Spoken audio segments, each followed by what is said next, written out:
So Google Stadia is officially out, and well, it's kind of a mess, to be honest. I'm not 100% sure why would anybody want to subscribe to Google Stadia in the current state it's currently in, but I get why so many people would want to jump on the bandwagon this early because it is a new thing and everybody wants to check this thing out. Everyone wants to see what the hype's all about because this technically is the first streamable game service that we actually had, and this is the first attempt to bring games to the future, which Google wants them to be a streamable feature at that as well.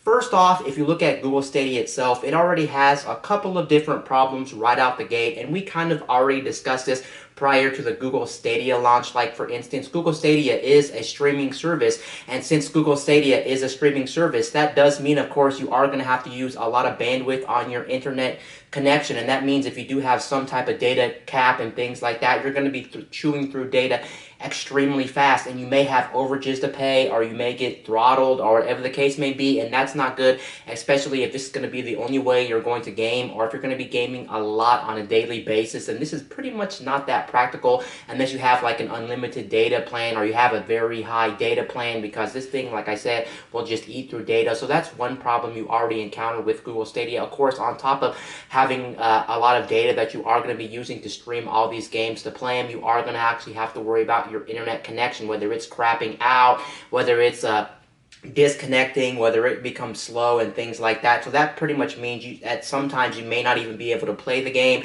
and sometimes when you do play Google Stadia games, like for instance, you are actually going to have to worry about losing your performance on the game. So games may run choppy, games may run pixelated at times. Who really knows what the circumstances is due to your internet connection? So all this is just not great news when it comes to the future of video games. And the one thing right now that really does hinder the Google Stadia is the fact that I think every single game on Google Stadia right now as we speak, except for one, aren't going to be Google Stadia exclusives. So that means that all the games that are currently on Google Stadia minus one are going to be games you can find on other platforms, whether it's PS4, Xbox One, Nintendo Switch, the PC. You can find these on other platforms, and to top that all off, you can actually play them in better resolutions and better frame rates and things like that when it comes to other platforms. And you're going to have a much more reliable and much more stable experience too when it comes to all these games that are already on Google Stadia, which you can find elsewhere. So that's another downside to Google Stadia. Why buy them on Google Stadia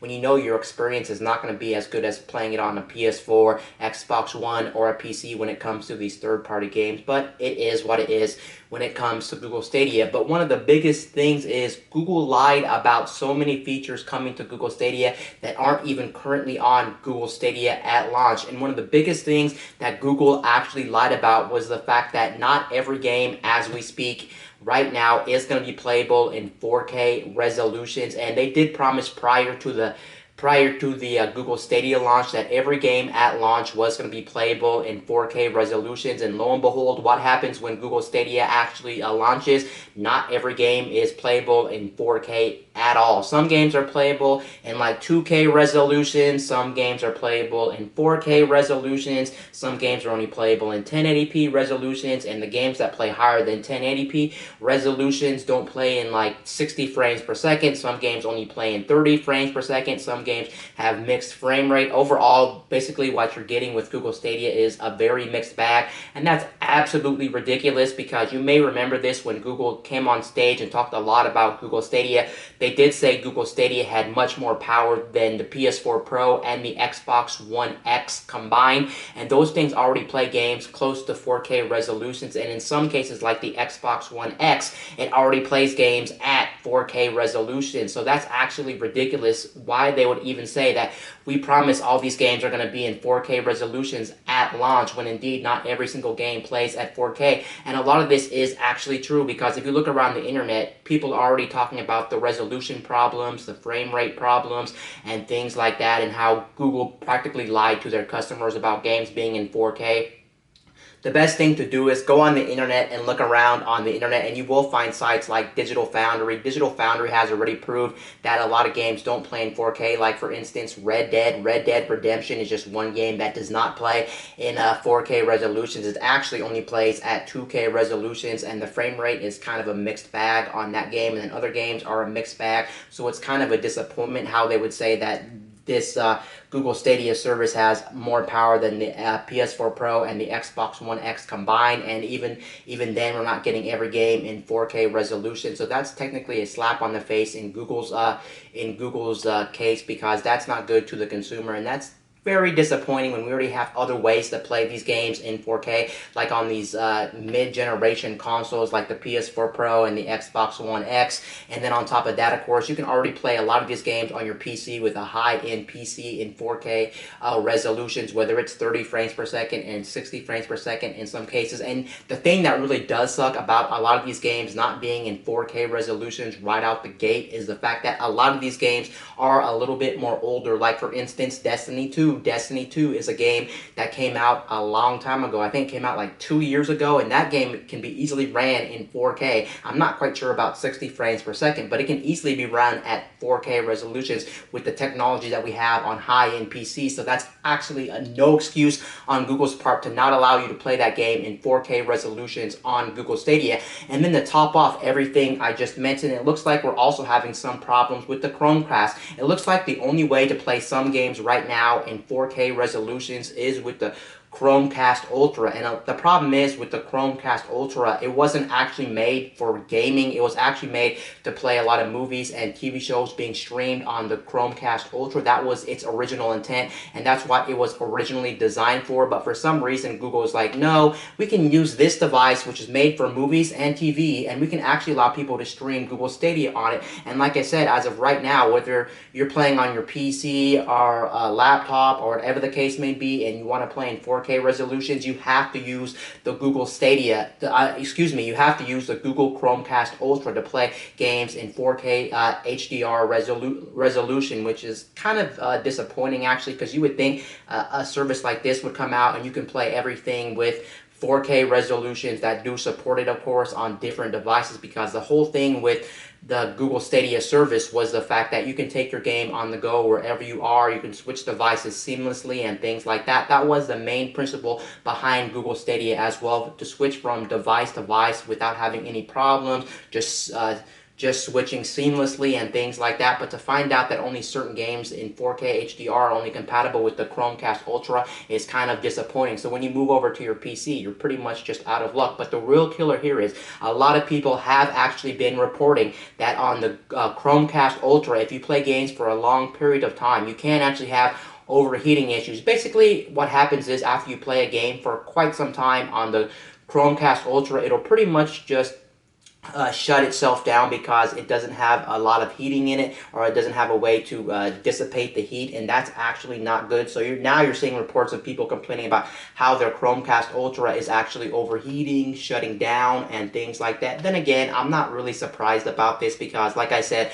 the Chromecast Ultra was a device that was never really intended to play games. It was actually intended to do things like watch movies and TV shows to your TV. So to have this box that plugs into to have this little dongle that plugs into your TV that plays games at 4K HDR resolutions in some cases, of course, quote unquote, some cases for some games at the current moment. That's absolutely ridiculous. So you can see basically everything leading up to this launch is very disappointing, and a lot of the factor of this service is not that good, of course. This is relatively a new type of technology, of course, game streaming and things like this. Of course, Google will improve this service throughout time. They will listen to people's feedback. They will understand the problems. They will improve the service and things like that. But it does suck. Right now, Google Stadia is not in a good state. And honestly, if you were to ask me, I would actually recommend not to actually buy Google Stadia, because right now you actually have to buy Google Stadia as well. And that is another problem with Google Stadia. They did say next year you'll be able to get the service for free and still buy games.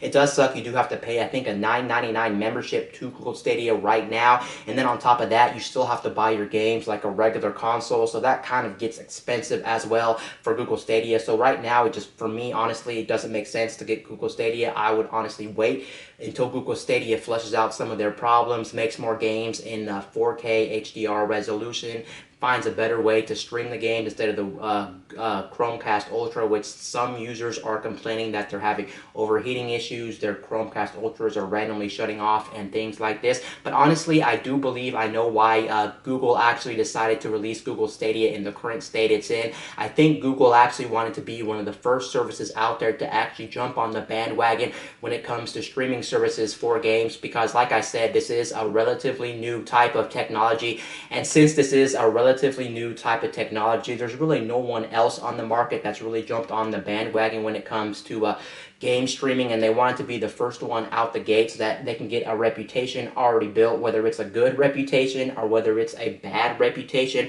and they really wanted to make sure people would jump on the bandwagon. And then if they did that, most likely Google would be the leader, because they'd be like, well, we started game streaming early, and we're one of the first ones out the gate for this technology. Now everyone knows Google Stadia, and they'll probably stick to Google Stadia because those other competitors that are thinking about doing game streaming, like Microsoft with the xCloud, and now we hear talks of Amazon might be doing one and things like that, they'll be late to the game, and most people would already pick in their game streaming service, and we'll be the first one out there. So I understand why they would want to release a half-assed product and not make the best product possible, but also it will hurt their reputation in the long run, because when people first try it, their first initial impressions really do matter when it comes to technology and things like that. And the first initial impressions for Google Stadia is not that great. It's not the worst thing in the world, but it's also not the greatest thing in the world, with all these problems that people are experiencing with Google Stadia, and the fact that Google lied about all this stuff is just not great news. But it is what it is, and we'll have to just wait to the future to see if Google will actually improve the experience